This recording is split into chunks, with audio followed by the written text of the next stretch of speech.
Welcome. Thank you for coming along. Time. Great. Hey, well, welcome to those online, Mirror, and welcome to everyone. I'd like to start by acknowledging the traditional custodians of the land on which we work and live. Pay our respects to elders past, present and emerging, and extend that respect to Aboriginal and Torres Strait Islander people who may be here today. We're on the lands of the Turrbal, Jagera and Jagera peoples. Sovereignty never ceded, always was, always will be Aboriginal land. So welcome, I'm Chris Franks, I'm the Chair of Women in Aid and Development. Delighted to be here tonight with Michaela Sargent, who's going to talk to us as well about advocacy, policy and government relations. And given that Michaela is working in government, she'll be covering off some of the most interesting parts of the topic. And I'm going to talk a little bit about grassroots advocacy from my time as Chair of Results. So let me start by introducing Michaela, who is Community Liaison and Campaigns Manager for Greens MP Stephen Bates, youngest member of the Australian Parliament. And in 23-24, Michaela was the Greens candidate for Walter Taylor in Brisbane City Council, where she led a grassroots campaign focused on improving public access to development decisions and boosting public and active transport and enhancing community spaces. But Michaela also has a fantastic background in the aid and development sector, having served as CEO of Exemplar International Development, a company specialising in international development projects focused on health, education, disability, inclusion and addressing the health impacts of climate change. 23 years experience in the international aid and development field, has overseen projects in gender equality, economic development, social inclusion, climate change adaptation, governance, microfinance, education, health and water sanitation across Pacific, Asia, Africa, and projects in a whole range of other countries.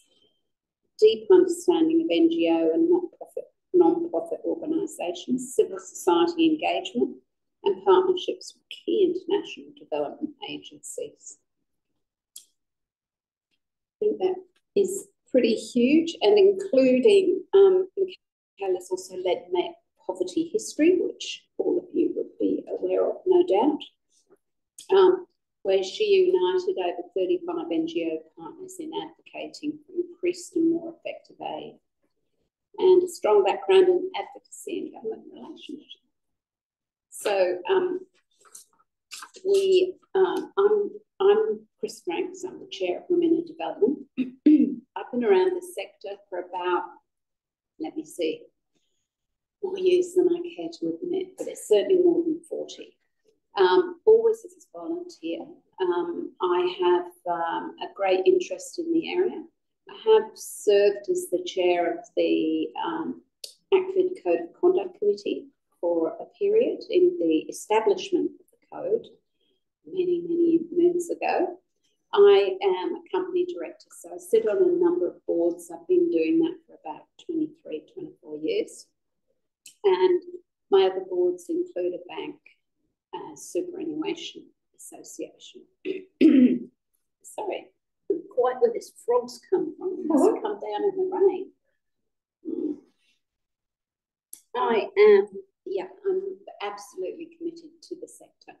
And I noted back, because I've worked corporate, commercial, not-for-profit, there was a lot of change about 20 years ago when women were in the corporate sector being encouraged into leadership roles. There was not very much in this sector. So at that time, what I did was I thought, well, we could bring people together and we could bring some of the information across on a website. And from there, Women in Development has grown into delivering meetings in Sydney, Melbourne, Brisbane, Canberra, and now we've got a group in Adelaide. We also have a mentoring program that's very popular, an observer program where one person joins us for a year if they're interested in being a director. And we run workshops on governance as well. Lots of information also in our knowledge centre on the website, so do have a look at that. And so are you happy if I start and talk a little bit about yes, the no, please go. So I have, as I said, been around the sector a long time, and I became the chair of Results Australia. Results Australia is a small organisation which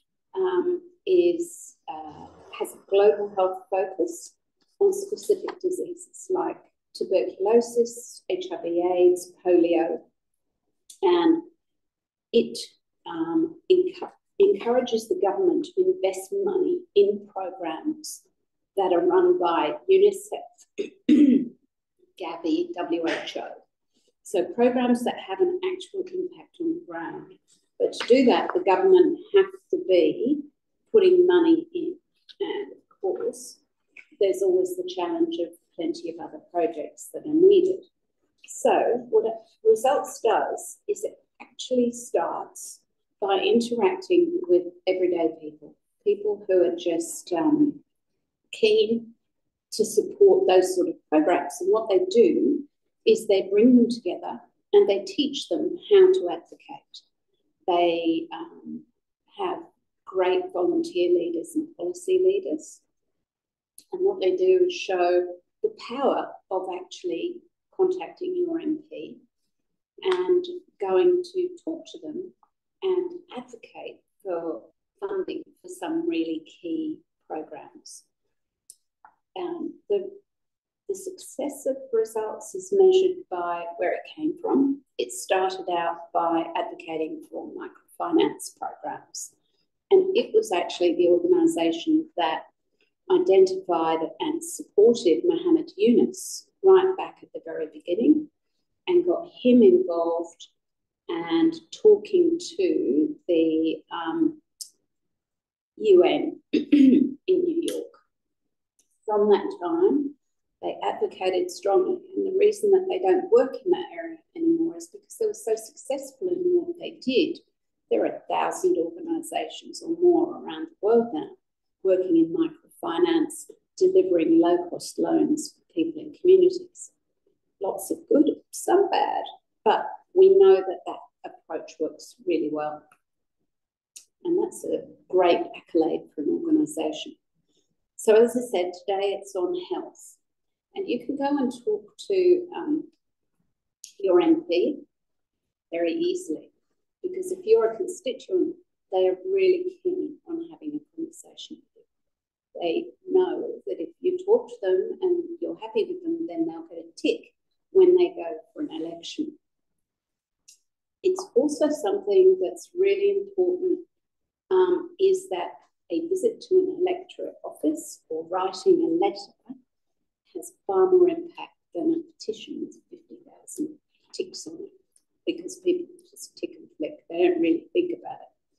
But for someone to have actually sat down and written a letter, made a time, and had the courage to go and talk to an MP, that's quite something.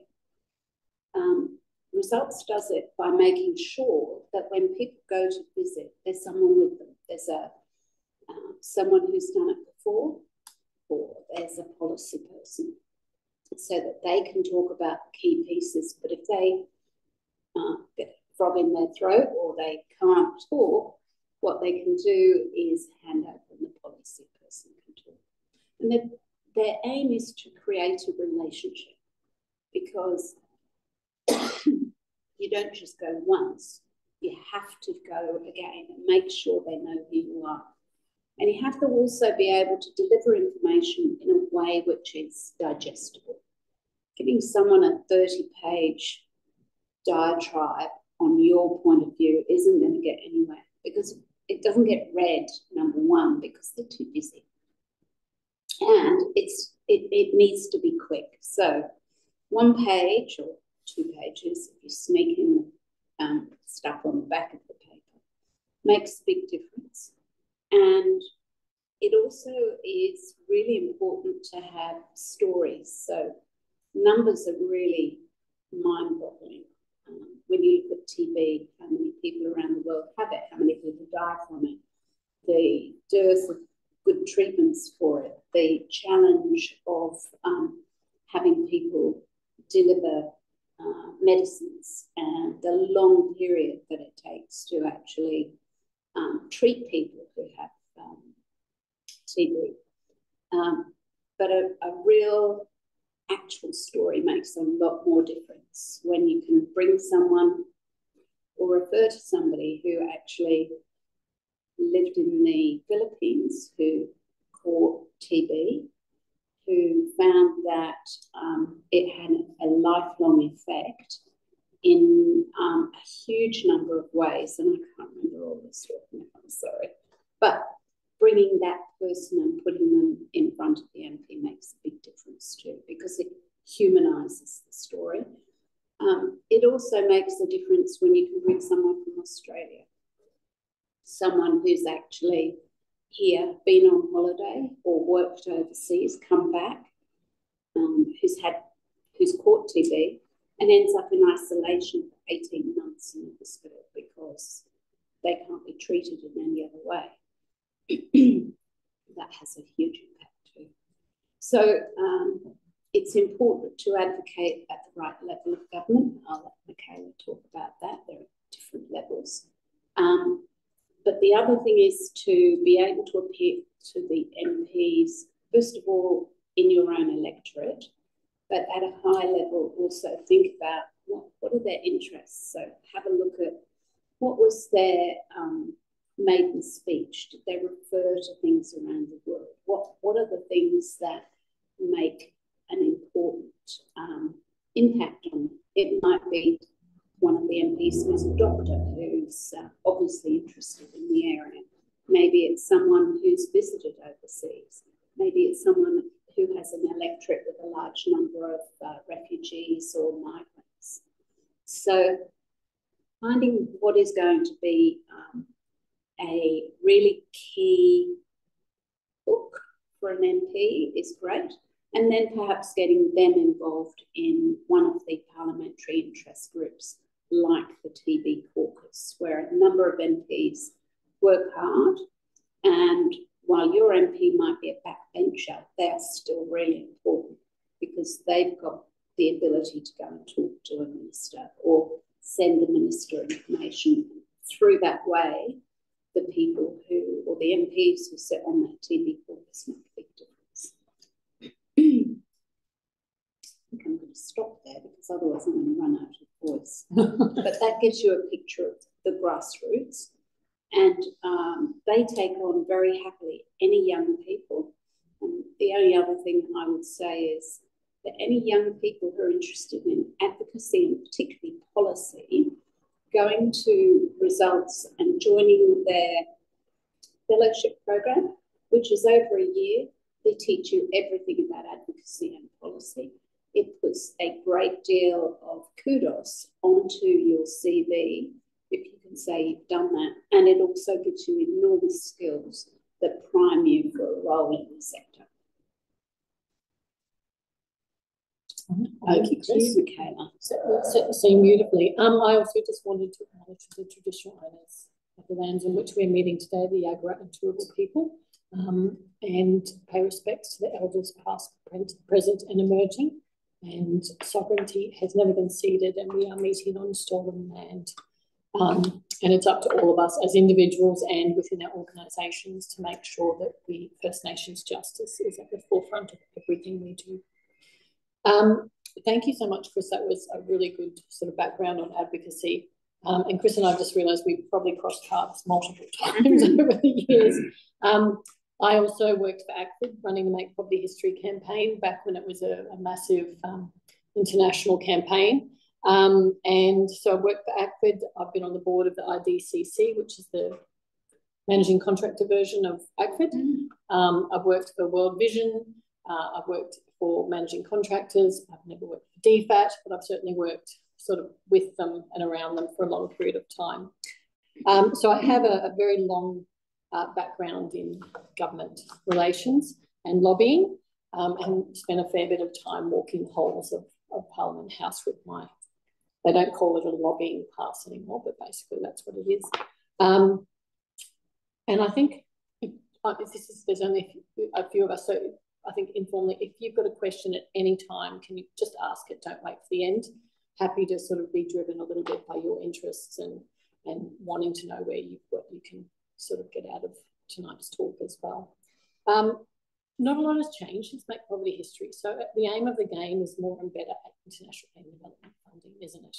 We want more funding from the Australian government and other organisations, and we want them to do better aid as well. So, you know, rather than we've seen in the past boomerang aid and a lot of sort of pretty questionable aid practices. So we're constantly advocating for, can we have an increased amount of funding, please? And can you do a better job of it?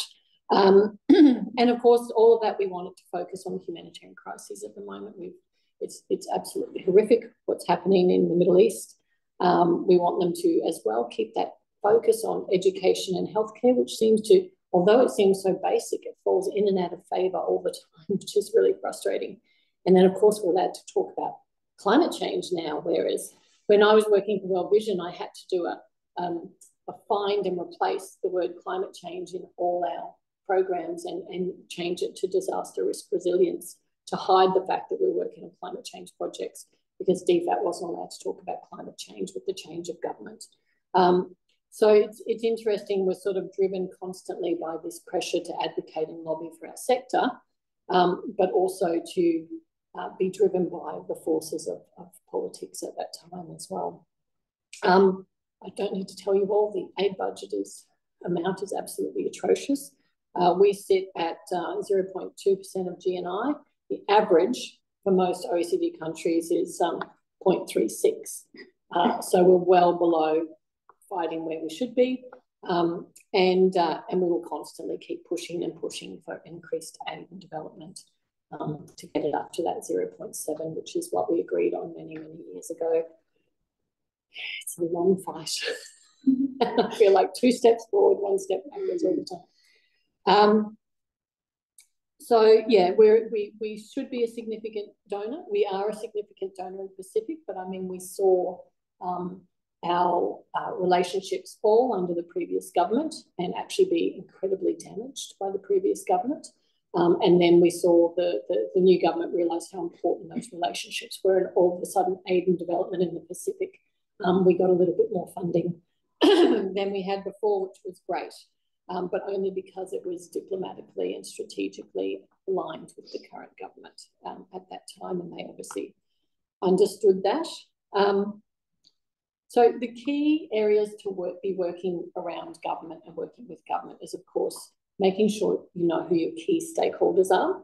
So, you know that that's Penny Wong, you know that that's Pat Conroy. We should all know who Pat Conroy's advisor is. Really, really fantastic guy, knows his stuff really well, which is great.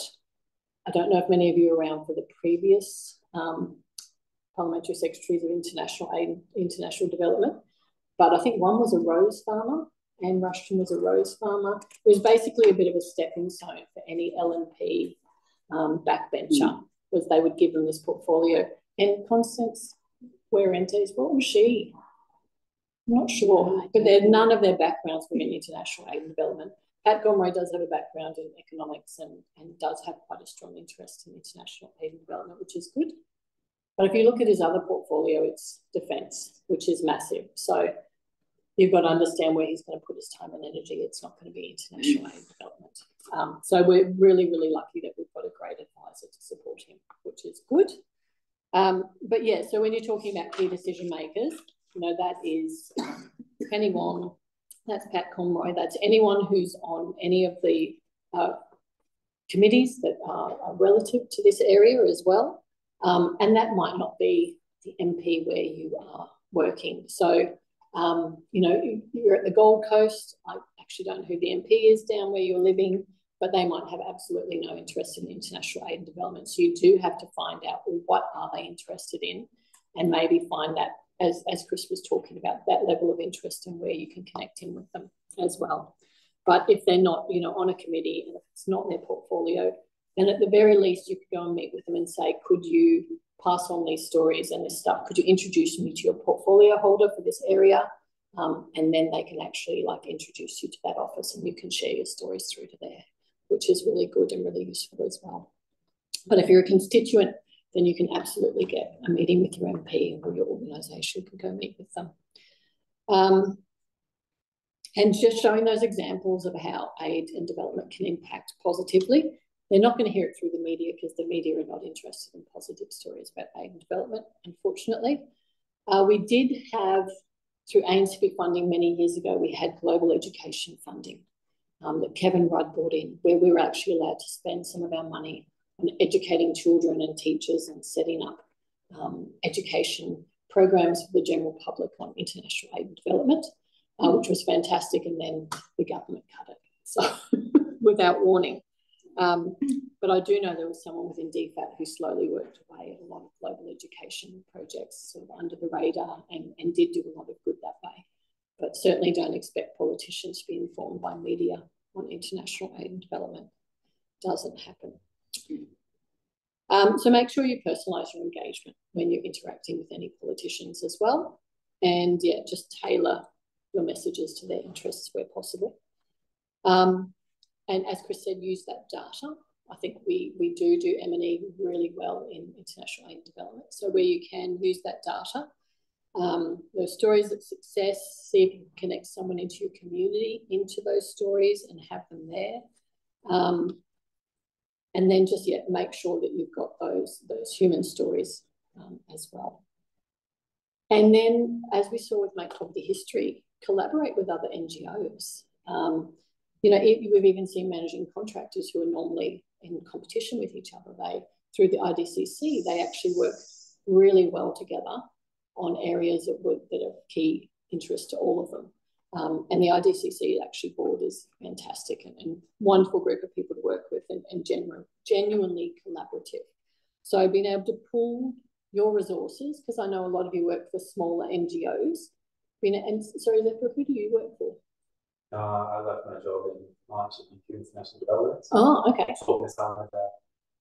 Job now, but okay, so you've got that, yeah, UQID. So yeah, the background when you work for smaller organisations in particular, make sure you connect in, and you know you're great at doing that, is bringing everyone together and making sure that that voice is strengthened. So pull all of those amazing resources and provide a bit of a united front. You know, make sure that when you're going in through something, have co-signed letters, have joint reports, and then, you know, 3 or 4 of you going together to see the MP as well. The one thing I would say is don't write letters, write emails. Oh, sorry, yeah. Yeah. You can tell I'm old. Yeah. So an MP's office, to get a letter, we'd have to go to the post office box. We'd have to find the key for it. Last time I took the cupboard key, it didn't work. Have to find, and then we'd have to load it into our car and drive all the way out to the office. And then once we get there, we have to put it through the scanner, and it's just too much effort. Please don't write letters. They just, you'll probably sit on a counter for another week if we have to. You basically just have it straight into our computers so that we don't have to take your letter and find a way to put it in our computer. So yeah, we still do get letters, but we're kind of like, what do we do with scan it, put it in, eventually get around to replying, and we'll reply by email. So yeah, that's one thing is definitely, like if it's a postcard campaign or something that you want to, the visualization of all these postcards or something, go for that, but otherwise no. Just send an email, and yeah, and if you're going to ring up, send an email as well. So we've got all the information, and it's not just someone's written notes where they accidentally, you know, don't write down your email address properly. And then, you know, build that public support as well. If you're going to go in and speak to your MP or speak to Penny Wong, then you better be going in saying, we've got this huge amount of public support behind us, so you have to listen to us. And that's the way you're going to get pressure. And then be really, really engaged around the parliamentary committees. Make sure you know who's on them, what their submissions are, what is their focus. They're really actually very important. So make sure you're very aware across those. And then timing, like we're coming up to an election. So I just keep telling everyone, and this is state government level, but man, go ask your state MP what they feel about this. Put the pressure on. Like, this is the time. We've got an election on the 26th of October. Now is the time when they're under pressure. And you've also got the when the government go into caretaker mode as well. So you can direct all your pressure onto the politicians. And the same with the federal election coming up. It has to be before May next year. So put the pressure on. Get them to make a stand and say where they stand on certain topics and things.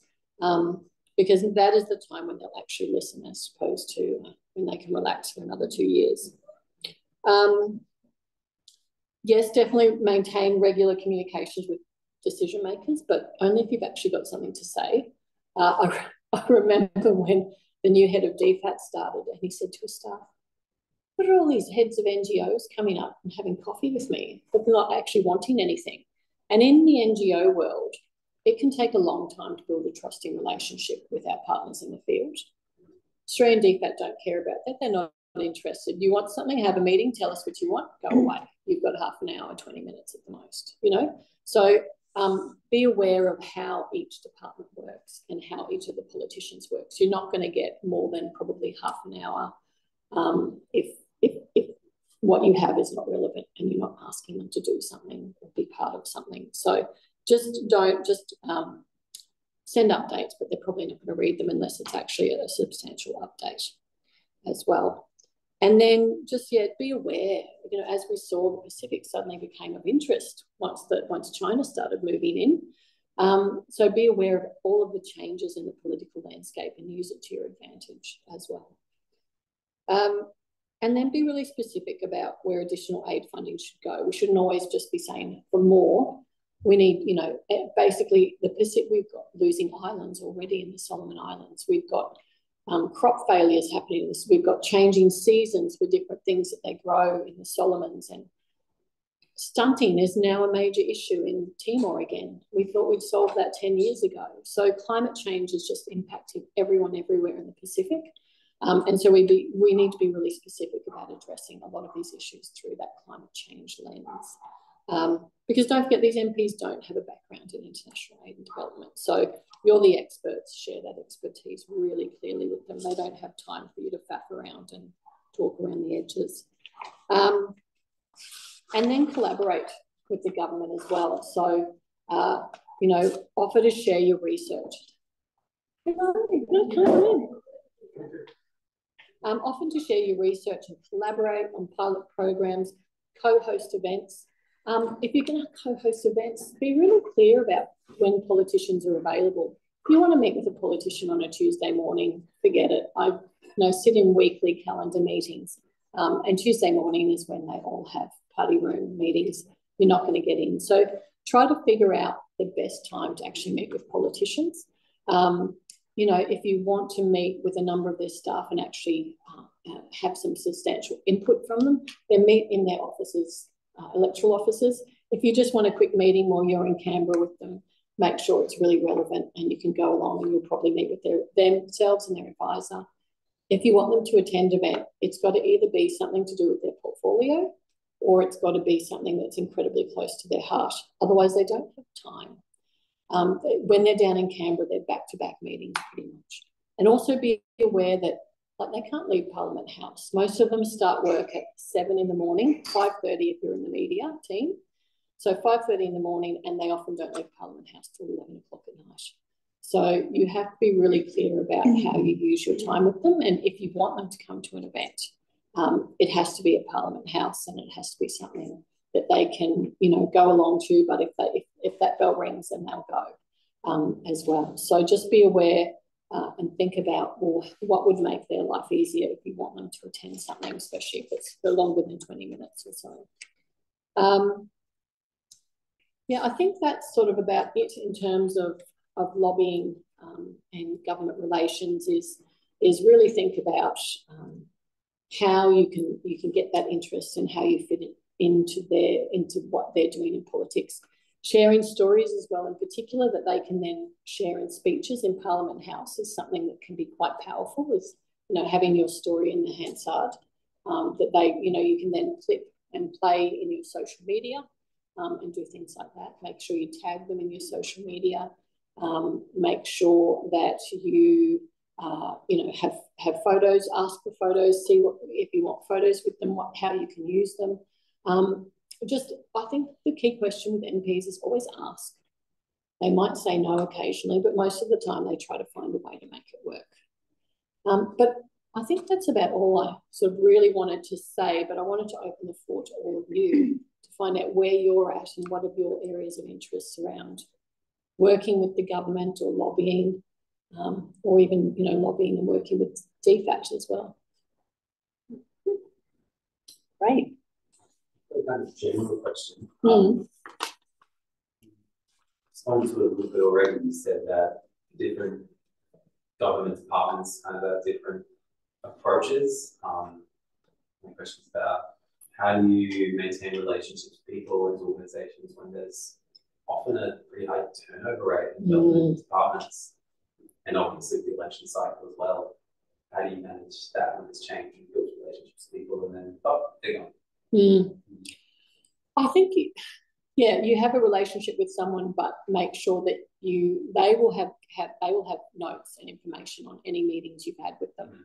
So as long as they've got their CRM or whatever, they'll have all the information that normally you've sent through. They might also have notes from meetings, but try to provide as much follow-up with it, like as discussed at our meeting, and then they will save that as well. So the next person who you then say, oh, Frederick's gone, I'm going to now meet with Carmela. Carmela, before you come into the meeting, will read through all the previous notes and have a bit of a background on you. So making sure that not only do you build up a rapport with Frederick, but you also provide a substantial amount of information that they can keep on file about you is really important. And making sure that if Frederick's moved on, but Frederick promised to do this and this for you, or you then have to say to Carmela, there was a commitment for this, this, and this. Can we meet and follow up on it? DFAT, every time you turn around, there's someone new in a seat or a role. And even worse is when they're waiting for someone new, and so nothing happens until that person finally moves over 6 months later into that role. So that level of frustration is real for all of us. But just maintaining a really good background on what you've said and what they've agreed and what and timelines and what the next steps are, I think is important. But yeah, do your best. It's frustrating. Yeah, it is. It's really frustrating. Yeah. But also, I mean, you can build up a rapport with someone. But for example, Stephen's electorate is the Brisbane electorate. So we have 130,000 constituents, plus an extra 30,000 people who are permanent residents or international students or whatever.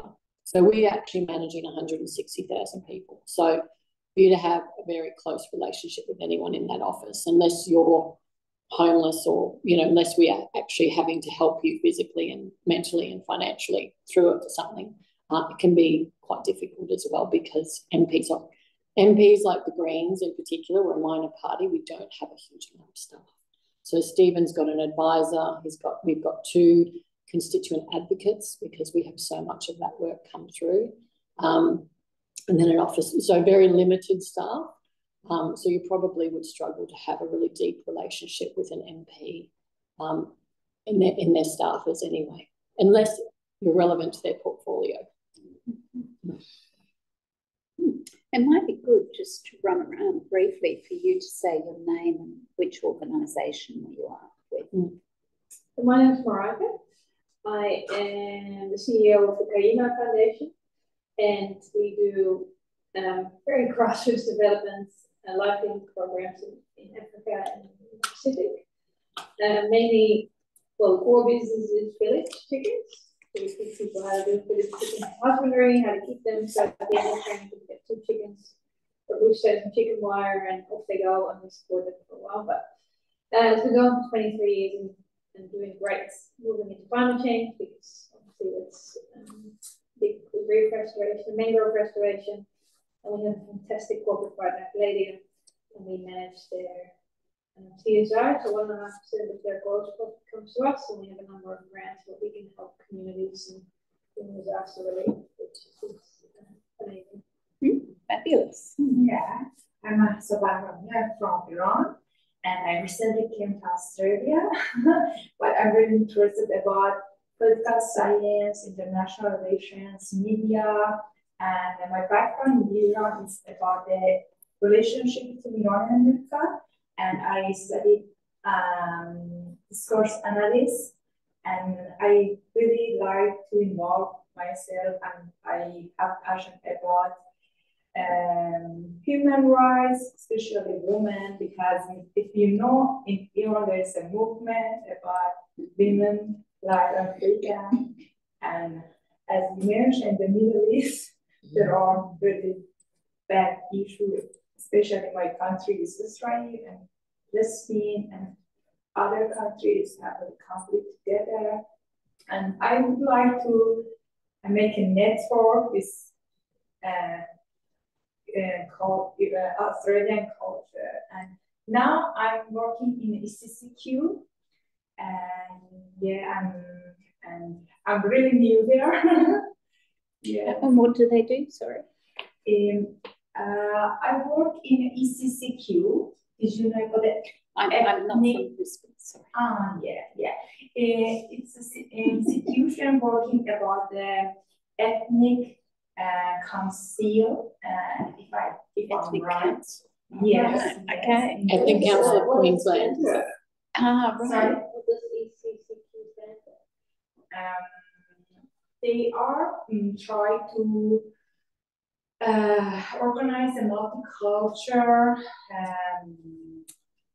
individual with different background, and they are two branch about diversity and burlesque.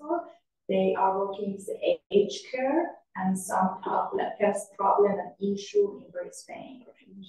Maybe different with multicultural individuals, different background. Okay, thank you. That's great. Zephyr, yes. I'm Zephyr. Yeah, I studied international relations and economics at UQ, and I was very passionate about practice theory. I mentioned that, I'm not sure if you know, there's a very strong debate between discourse analysis and practice theory. Yeah, I kind of always worked in community development, that's what I used to call it. I worked in a grassroots organization, music programs for kids and disabled people, and like permaculture education, an organization in District City Farm. And then more recently, I kind of worked at the state level, community engagement for cross-river rail delivery authorities. So that's like civil infrastructure, a 6-kilometre tunnel underneath Brisbane CBD. And then most recently, I was working in UQ International Development, more traditional education sector aid. We were making short 2 to 6 week courses for people from Southeast Asia and Africa. Great, thank you. Hi, I'm Mira. Sorry, again, I'm late. That's okay. But yeah, so I'm actually here from Powerwell Foundations, which I think some of Joe, so yeah, our Powerwell Foundation is focusing on repurposing e-waste to be transformed into a solar home panel and power banks. But also we work on developing capacity of the women and also First Nation students through STEM's school programs engagement in Australia and recently in Pacific Islands. And we do that through funding, first funding from corporates and also DFAT and a few other international NGOs. So I've been in international development sector through like international volunteering, Australian volunteers program, and also I help with international NGOs develop their aid programs, and mainly funding in DFAT as well. And my focus area is Southeast Asia Pacific. Yeah, I originally come from Indonesia, so lived here for over 20 years, and been Australian volunteers myself, assigned in Indonesia, which is great. And yeah, work through corporate and non-profit, commercial, and recently joined Power Foundation and met Joel here. So Solar Diamond Plus. But yes, I look forward to connecting. Were you in the Cardiff now? Sorry? Were you in the Cardiff now? In the Yes. online, Yes. we are disconnected, so it's not happening.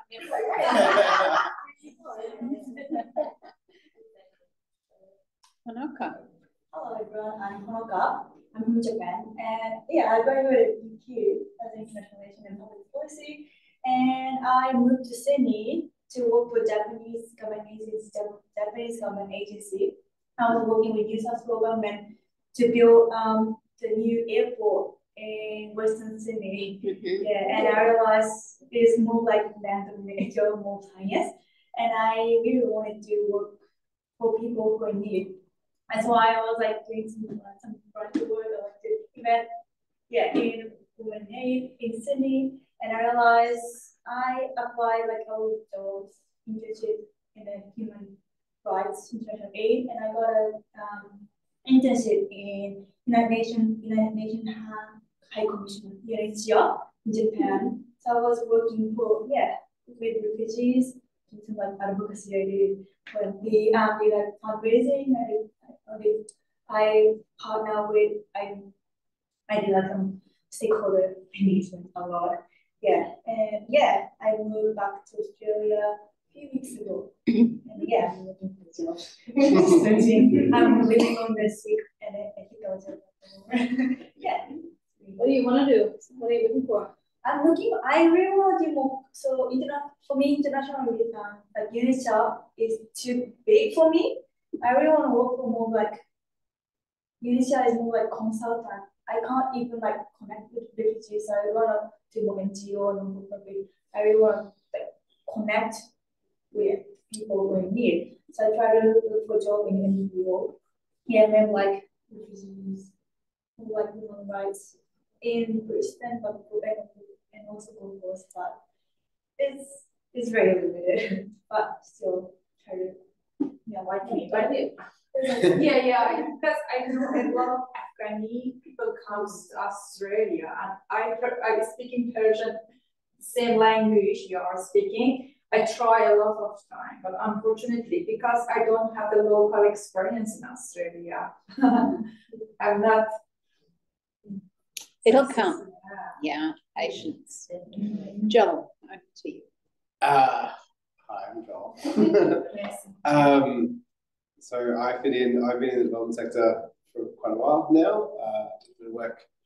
I lived overseas for a while, worked for UQ, International Development, part of the management team for a while.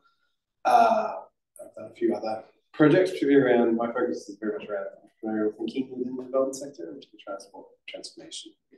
That's what I really like. I'm also one of the co-conveners of the Queensland International Development Network, which we kind of started, there was a group of us that kind of started it with this idea that there is actually a fair bit of stuff happening in the development sector in Queensland. So 2 of the big contractors are based here. There's quite a few NGOs that have staff here, but most of it's pretty hidden. People didn't really know it was there or even see the opportunities there. So we wanted to try and start making a bit of a networking connection to build that, which is partly what we're doing, partly with Women in Development to help kind of run these events, trying to get the word out a bit more. There, I also run InDev, which is a newsletter website for the development sector, where we're trying to curate news, what's going on, and also job opportunities each week. And we're doing a map at the moment. So if you have an NGO, please do add them onto that map. I think that's it for me. A lot. Mover and shaker generally. I'm just around. So that's really interesting to give us a picture of where you come from. So do you have more questions for I just want to add to the questions well, actually, just to comment on that one. It's in my neighborhood, there is a community meal organized by the Green. So I live in Chapel Hill. So the electorate is, I think, Christine. Elizabeth Watson Brown. Yes. Your federal MP. The candidate is Andrew McGill. Andrew, He's a young bloke. So I met the MP. Not that young, he's got teenage daughters in uni, but yeah. Comes across as young. I'll tell him, he'll be thrilled. But like, yeah, I thought it's a really good idea because they could add initiative by them, because I think they're working really well if you want to engage with the MP, because the MP itself, she's actually fans that event pretty much every time I'm there every Thursday. If she's not in Canberra, she'll be there. See, she's in Queensland. This is the Queensland. Yeah, no, but federal MPs spend a lot of time. Like for November, they're spending 3 weeks in Canberra, which is a bit of a bummer. In which case, it's good to know who their staff are. Yes, yeah, but yes. Yeah. So especially the Greens, because it was a grassroots organisation, a lot of people don't want to come to the office and have a meeting with their federal MP. But if the federal MP, if they happen to just meet them at a barbecue down at their local park, they're willing to talk and share their concerns with them. So those community meals are really, really important. And I've met the most amazing people, because I live in your area. So I sometimes go along just for the free food, because Andrew, the food is amazing. He does some good stuff. All we do is sausages, so that's not very exciting. But yeah, just like there are people that come down, like I met this really nice fellow at the Chapel Hill one at Acuna Street, and he brought his partner down who just moved over from Iran or somewhere like that, and they're actually like allowed to live in a gay relationship over here. And he's like, when my partner said to come down to the local park and meet the neighbours, I'm like, really? And it was the first time he'd sort of connected. And I met another woman who's a hoarder, so she doesn't feel comfortable having people at her home, and her mum had just died 6 months beforehand, so she hadn't been out anywhere. So she doesn't want people at her home, but she's willing to walk down to the park and have dinner. So they're really, like, we're constantly looking for ways, how can we get the MP out to meet people, as opposed to them having to come to the EO. Because it's pretty scary for people to get the courage to go to an MP's office. Because it is, because they have power and they have influence, and so for everyday people it's quite hard. And everyone thinks, well, I'm not that important, I shouldn't take up his time, you know, talking about the fact that my child's having difficulty at school or whatever. I mean, that's what they're there for. But sometimes it takes, their first thought is not go see your federal MP. So by the time they get to us, some people are a sobbing mess. We have an office dog. So if they manage to make it into the office physically, as opposed to just ringing us and sobbing on the phone, I will get Harry, the office dog, to come out, and he's just amazing. He will just snuggle right up to them and they pat him, and they're able to have really difficult conversations with us then and tell us what's going on in their lives. And it's often quite like, there's so much stuff that if they had come earlier, we would have been able to help them earlier. But you don't normally think, I'll go speak to my federal MP about that, because people aren't used to it. I think Greens are very, but amazing. We are, well, yes, we are. Absolutely. I don't understand, like, it's 3 levels, they're everywhere. They just work their butts off, and they're constantly out. It was interesting when we first, so Elizabeth Watson Brown has closed between 7,000 and 9,000 cases, which means someone's come into the office with an issue and her office has been able to help them resolve it, and they've been able to close it and move on. Some cases can go on for 9 months, trust me. I feel like I know these people, some people backwards. So, you know, some cases are not easy to sort out. Some cases are easy. And I was curious, and I said, so, you know, she's been in what, less than 2 years, like 2 years in some, and how many cases did the previous person close? And I said, well, we don't know, but a previous MP where they have taken over the office and had access to the information, and they had been in for like 4 terms, they closed 700 cases. Wow. So, you know, to have someone, and we actively put money towards having more staff that can help people who come to us on NDIS issues, people who come to us on immigration issues, people, you know, it just, every time that door rings or the phone rings, you never know what you're going to get at the other end of the phone or at the door. It's fascinating. But it's so lovely to be able to actually help people that way as well. So yeah, being able to actually be accessible, I think, is really important for politicians. And a lot of them have never done that before. They don't know how to do it. I have a question. Off the record question. Okay, I'll get ready to press. But thank you, first of all. Learned a lot. I'm very new to the sector, so I'm very grateful for you guys for sharing. But I think one of the things that has amazed me the most, a bit disappointed, I guess, is that aid and development seems so political. It's not about genuinely wanting to make a difference and an impact. It feels like everything that's happening is kind of in a political interest. So, you know, you mentioned earlier there's a lot of money going into the Pacific, there's a political interest.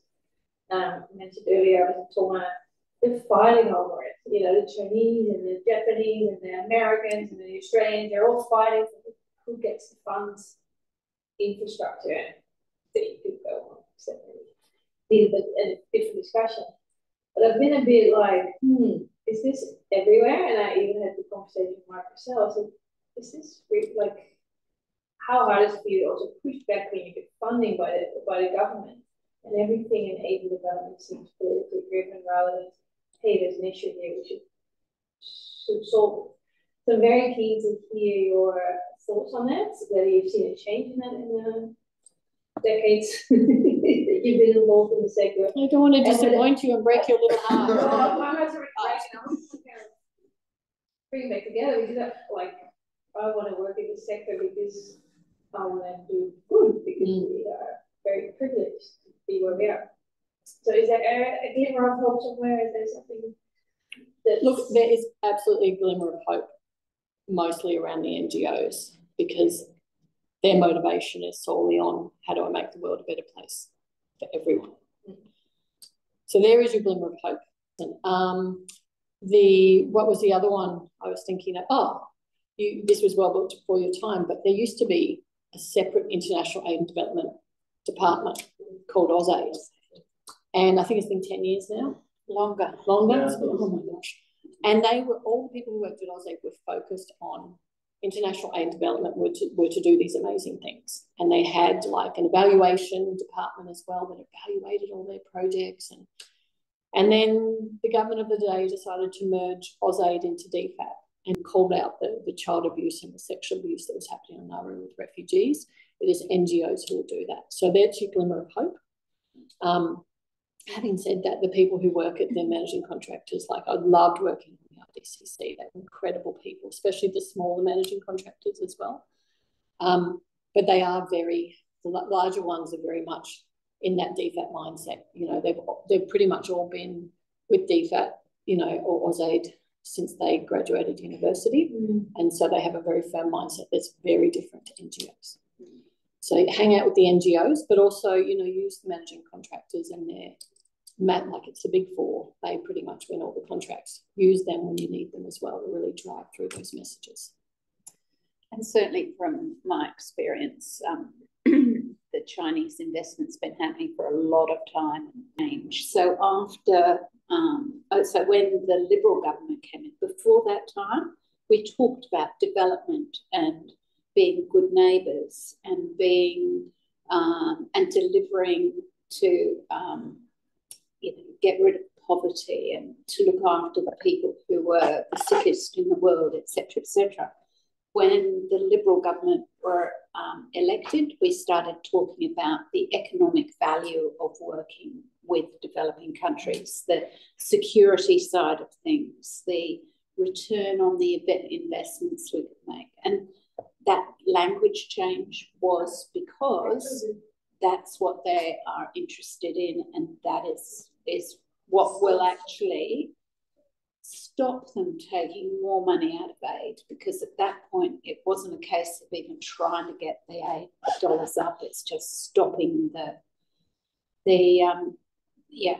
loss of it. The loss. We could be much worse off than 0.2% if we had continued under the previous government. So with that in mind, like if you go to an MP because you genuinely want to help people, what are the chances they're going to be like, yeah, sorry, that's not in the political interest, or, you know, that's not going to give, it's going to lose me votes or anything like that? Like, is there still a point I understand it's a portfolio thing, but if you live in that area, yes. Okay. Because you are a voter. Mm-hmm. If you can vote for them, then they'll be interested. Okay. Yeah. I'd also say you live in an area where they're into social justice, so you can go see Max if you want, but he'll just go completely agree with you. So maybe it's worthwhile talking to friends who probably live in more ALP or LNP areas and dragging them along because they live in that area and having a chat to them and putting some pressure on them. And as Michaela said earlier, working together is a really good thing to do. So working with ACFID and going along, they have a day or 2 days a year where they take all of the NGO CEOs with them to go and meet with parliamentarians. So, presenting that united front makes a big difference, and it's also incredibly good learning experience as a new sector. And looking at the other consortium, like Make Poverty History was one, but I've forgotten the name of the current one, the brand new one that's just been launched. Step Up, yeah. Step Up down on there. Yeah. Safer World for All. Oh, Safer World. Safer World for All. And see how beautifully they've used the terminology that appeals to the government. Safer world for all. Yeah. So yeah, that absolutely is very strategic, that wording. Yeah.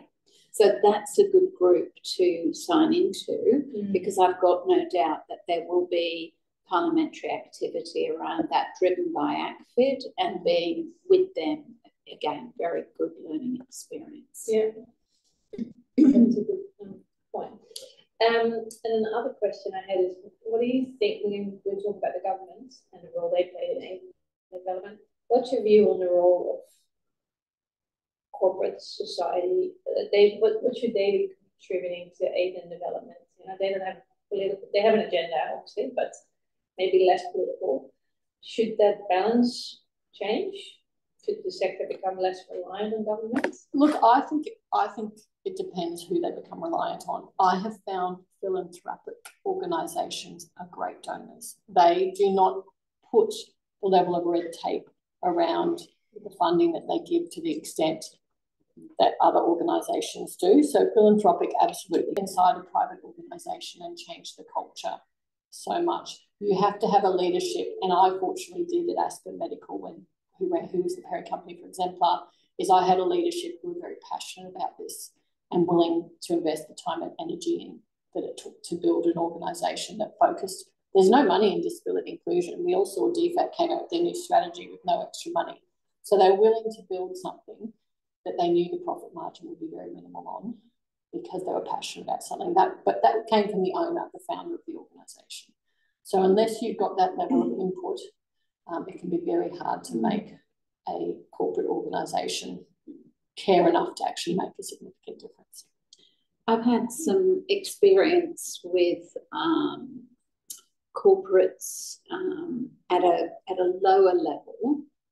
So corporates, in terms of funding, is always self-interested, to be brutally honest. You do have to get the senior people involved. But for example, when I was at Habitat for Humanity Australia, we had the CEO, and we took their staff and their suppliers over to, I can't remember, Cambodia, Vietnam, one of those countries, to do a big building project. And that was their leadership development. And that was a fantastic way for the staff to be introduced to the sort of work that was being done, and to become passionate when they came back. So when they came back, some of those people continued to volunteer in Australian projects. And that relationship, I think, is ongoing. They don't take people overseas so much now, post-COVID, but that was financially rewarding. And I've been involved in other organisations where, they get to own their own chicken farm. So the staff will fundraise $5,000 to give to whatever it is, guide dog or a wish or a chicken farm or whatever. the key there is the storytelling to actually be able to hook them in, and inspire people, basically. And So there personally are ways. connected. And actually, most organisations these days want to keep the staff that they've got because it's so expensive. If you lose staff, you have to retrain. There's a massive cost to that. And most people, especially younger people, want to work for an organisation that has ethical values that align with theirs. So that is why they do a lot of the stuff they do. So you'll see more and more organisations have got things like voluntary days where you can actually have 2 days per year to go volunteer somewhere. They have fundraising. They do a lot of that because they know that that'll help staff be retained. This is what I do. You're also used to doing step one. So, but yeah, a lot of it is there's a shared value kind of aspect that we pitch on. Do you need me to stop this one? No, I'm not going to say anything too. Okay. Maybe. No, it's a lot about our focus is on shared value. So I report the mixed funds, which is a bit of a different beast again, but it's kind of how does this partnership support what we're doing? We make a lot of arguments. Our focus is on financial well-being, because we're a financial institution. We want to support financial well-being because that actually helps. As a community, but also then we've written a whole theory and stuff why that supports everything. And that's how we get this through. In there, the other aspect is the employee aspect. That's massive for us. It's kind of showing. There's nothing wrong with that. Well, yeah. So I think it's trying to understand where whatever you're doing aligns with what they're trying to achieve, where the alignment is. Corporate can be really good funder. The issue though is that for a lot of corporates, a lot of what we are trying to do, particularly internationally, doesn't align as much. So for us, we have a very explicit, we don't work internationally. We won't partner. I connected with Power Wells and I couldn't get it through because they were working internationally. Now there's a domestic part of it, I can keep this partnership going. So there's a real balance that you've got to find with that. But I think it's really good. And I used to work for Accenture and they had an incredible corporate social responsibility program. It was called Skills to Succeed. And if you apply for something and it gave people skills to succeed, and the lady who runs it, she just gets this bucket of money. And all she has to do is like, how do I get this much bang for buck with the money that I have? And I thought, gosh, she's got the best job in the whole wide world because she can assess all these projects. I was allowed to work on multiple projects and stuff. And I think it's a fantastic thing for corporates to do. It's good for the corporate, it's good for the employee, it's good for the corporates to have access to those kind of skills. Like, I actually think corporates can play a very important role that the government can't fulfill. And also, I feel corporates always have a responsibility to the community that they operate in, that they give something back. At many levels, and it's not just the environment of things, but Unilever, for instance, is a good example of that. Has done fantastic work in that space. Well, if every company would think, okay, I'm responsible to contribute to the society, and not just take the resources out of it and sell it somewhere else, we could live in a pretty good community. Plus, it's not taxpayer money. It's really with a lot of the points that Joel makes about the employee engagement. I think that's a really nice touch point. If you sort of wanted to bring your programs and introduce it, because I think again, one of the corporate assets is people, and bringing in that culture of philanthropy and giving back and making a difference, especially in today's world where all the pressures about everything that's challenging is out there. So people do want to wanted to give back to more informed and make a difference. So I think the timing is very timely. But maybe touch on that employee engagement side, leading the corporate people on the journey. So it's that rather than just we wanted to ask for donation, this enough money. And some corporates do really well on unrestricted funding, which is that's kind of the difference between the government side of things, like less red tape, but also I think a lot of NGO also wants to bring not just the money, but we want them to understand the issues and how do actually we empower them to kind of make that transformative change along the way together. So it's really not just about the money, but it's also the experience. It's also that, like, you know, everything else that's but yeah, this is like a long partnership kind of thing. Like it's not like because when I used to work with Technology One, and I was the head of foundation there, and it's like we got like 10 different charity partners locally and globally, but of course like corporate ones to give back, focus on where they operate, where their offices are located. That's number one.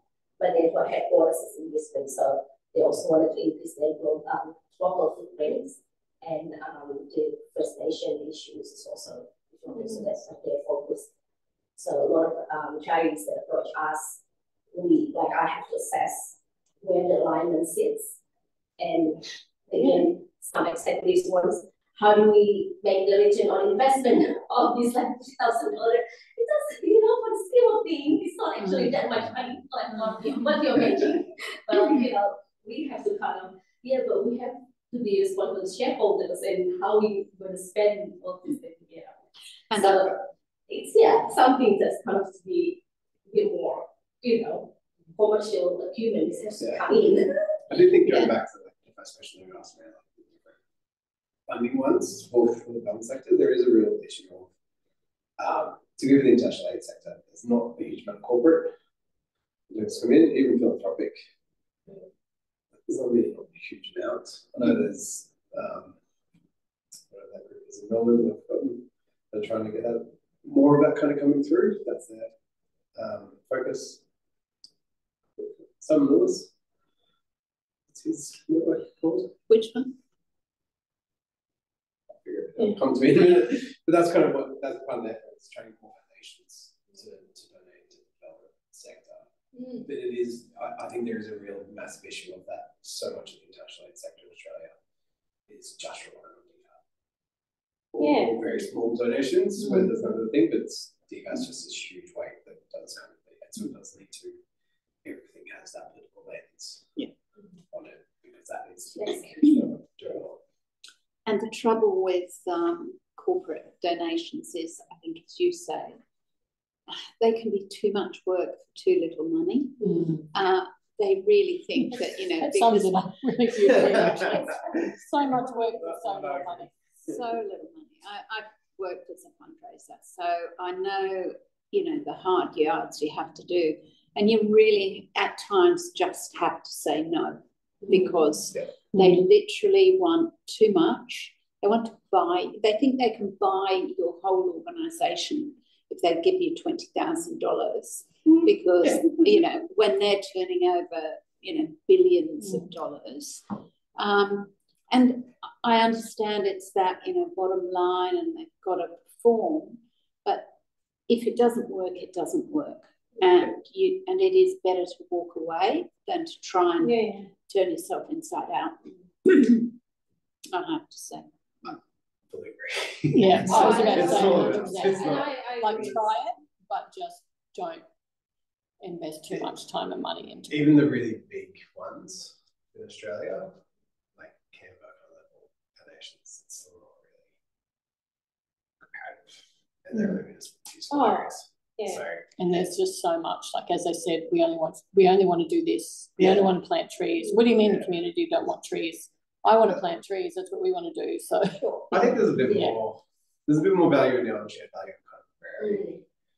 We'll support, like we do the support. So for us, we've said that we want to work with financial literacy groups in 3 key areas, and then we've gone and found partners that work in that space, and our funding is very much just looking for funding for 2 years.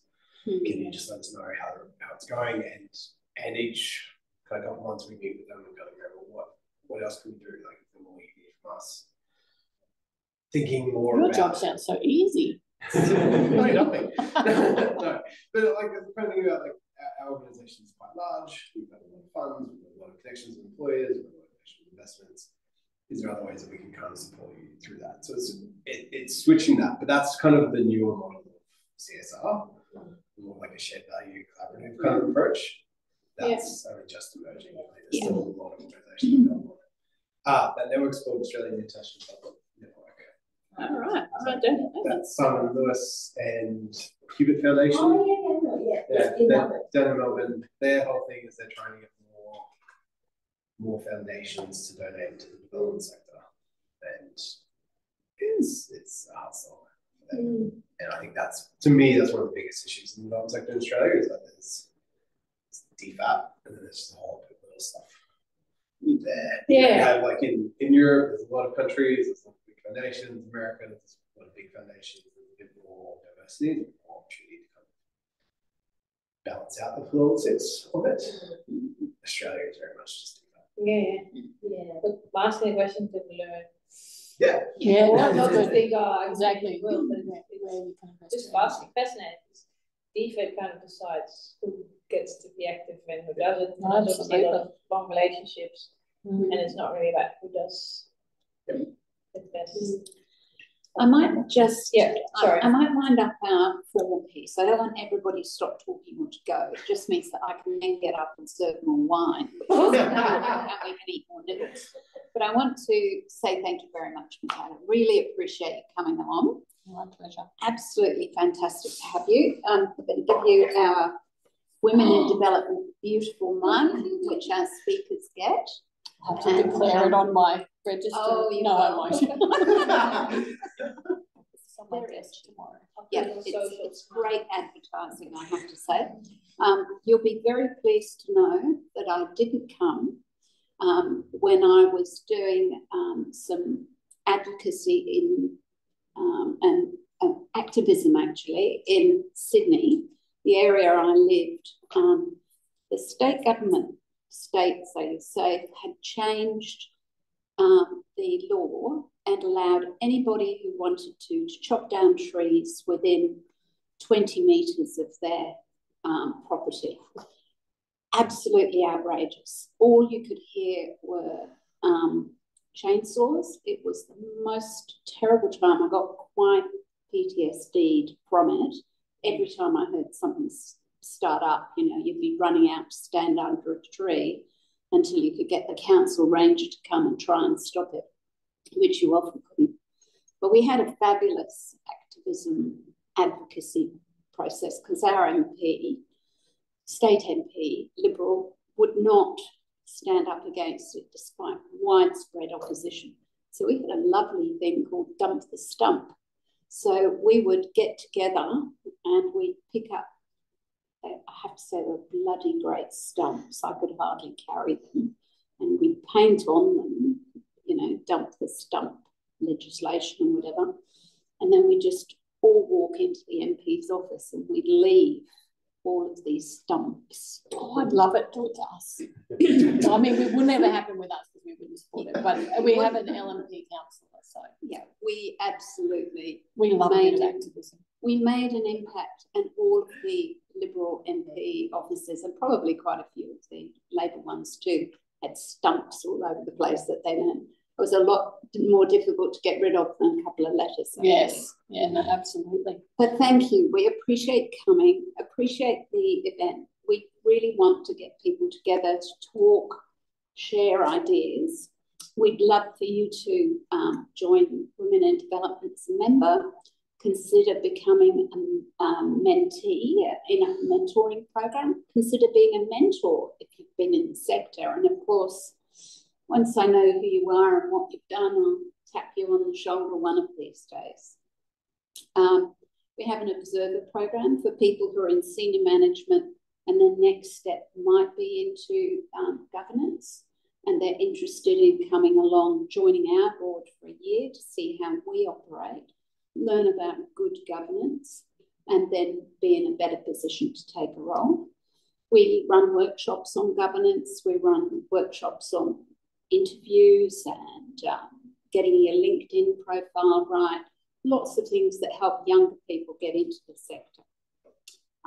But come along, we run not just physical events, but we also run online. And we will be doing, I haven't quite decided if it'll be online or in person for International Women's Day.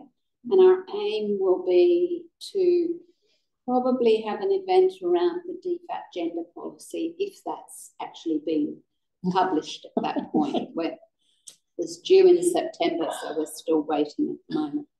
But thank you very much for coming in again. Thank you. Thank you, everyone. Who would like more wine? Yes, please. Just a little bit. Oh, thank you. Let me turn this off. Thank you. I will.